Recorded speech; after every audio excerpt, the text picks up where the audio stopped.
Apakah bisa jadi VTuber tanpa debut? Jawabannya bisa banget.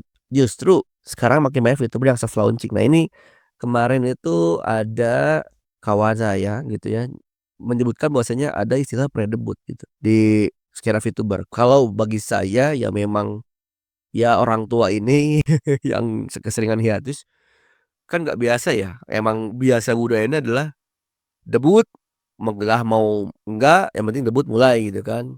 Jadi terseok-seoknya pada saat setelah debut gitu.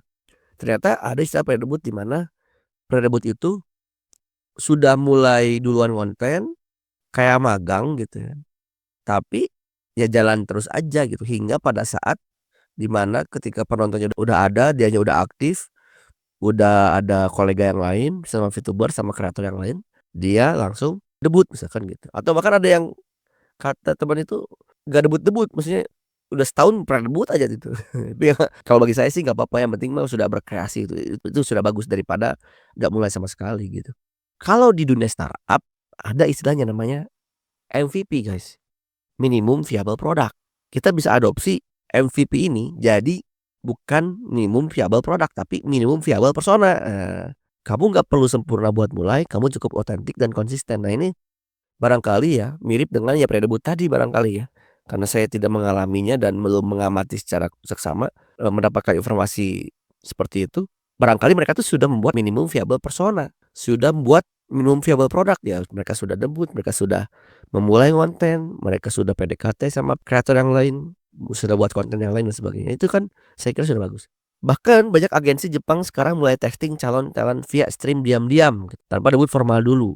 Untuk memvalidasi pasar karena fans bukan datang karena debut, mereka stay karena karakter dan kontennya. Betul, itulah fans itu datang tidak hanya di debut, debut memang awal, cuman orang-orang tuh bertahan tuh karena personality dan kontennya. Itu yang menjadikan orang-orang bisa bertahan ke kita semua gitu. Kalau khususnya saya pribadi, saya merasa selama ini meskipun saya sangat hiatus panjang ya, sering kali begitu karena kerepotan luar biasa. Orang-orang ketika saya muncul tuh mereka "Wah ini dia, ini living legend," gitu. Emang nyebelin, living legend tuh apakah itu tuh suatu sindiran atau pujian gitu nggak tahu. Soalnya orang-orang udah pada graduate seangkatan saya. Sebut living legend, kemarin juga ngumpul sama anak-anak.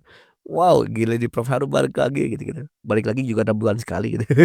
Ternyata mau di Jepang, mungkin mau di IN gitu, atau bahkan sekarang juga di skena ID juga sama, ternyata udah pada debut dan sebagainya. It's okay, yang penting kalau saya sih senang, yang penting Anda sekalian berkreasi ya.